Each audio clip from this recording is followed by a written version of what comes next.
पाकिस्तान की बीच cease fire हो गया है, कैसे देखते हैं?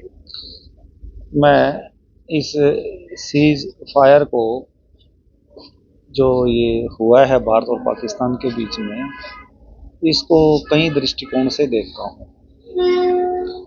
पहला दृष्टिकोण तो ये है कि 22 अप्रैल का जो बुज़दिली वाला कायराना तरीके से किया गया जो हमला था निहत्थों पर, जिसमें कि मेरा बेटा लेफ्टिनेंट विनय नरवाल भी विक्टिम हुआ और आज हमारे बीच में नहीं है। उस जो दुर्घटना थी उसका बदला भारत सरकार ने बहुत अच्छे से लिया है और उसको पनाह देने वाले,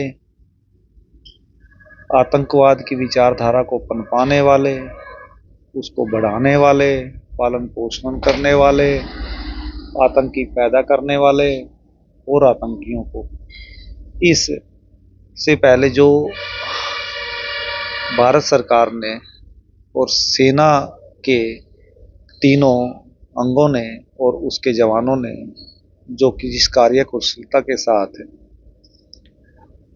काम किया और उस घटना का बदला लिया, वो काबिल तारीफ है।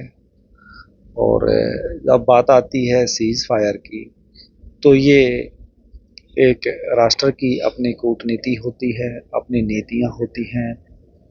अन्य देशों को भी, देश भी इससे अछूते नहीं रहते। तो राष्ट्र अध्यक्ष ने और हमारे देश के यशस्वी प्रधानमंत्री ने जो निर्णय लिया है, वो उसको मैं स्वीकार करता हूँ और हम उससे सहमत हैं। अगर कोई दोबारा कार्रवाई करता है, इस तरीके की हमला करता है, तो भारत को जवाब देना चाहिए? देना नहीं चाहिए। मैं कहता हूँ यदि वो सीज फायर का उल्लंघन करता है तो उसको पाकिस्तान की तरफ से यदि सीज फायर का उल्लंघन होता है तो उसको ख़त्म कर देना चाहिए। एटलीस्ट बलूचिस्तान बन जाना चाहिए, एटलीस्ट पीओके पे हमारा कब्जा होना चाहिए, एटलीस्ट इस तीनिया जो बाल्टिस्तान का हम सुनते हैं वो सब चीज़ें, क्योंकि वहाँ के लोग भी इन लोगों से बहुत त्रस्त हैं।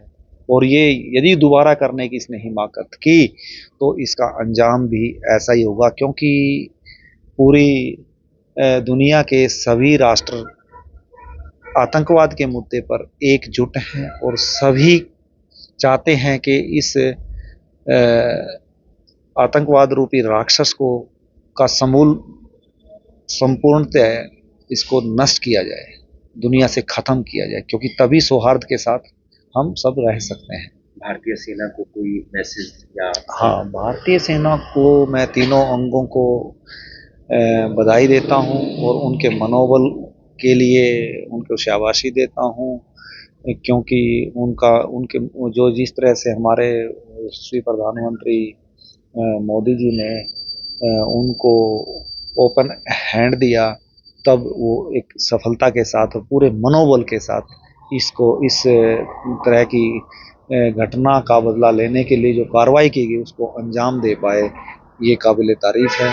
और भविष्य में यदि कोई आतंकवादी गतिविधि करने की सोचेगा भी ना, तो उसका फन ऐसे ही कुचला जाएगा, उसको करने नहीं देंगे हम।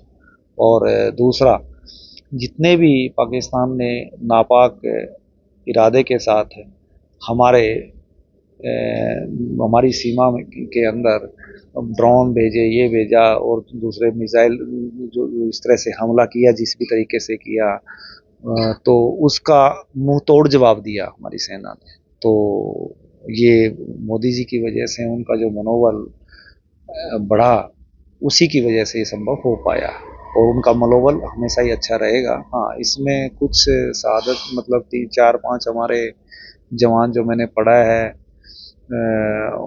हमारी क्षति हुई है। मैं उन परिवारों को भी, क्योंकि मैं खुद इस वेदना का शिकार हूँ, ये पीड़ा कितनी भयंकर है, बड़ी है, ये जिसको लगती है वही जानता है।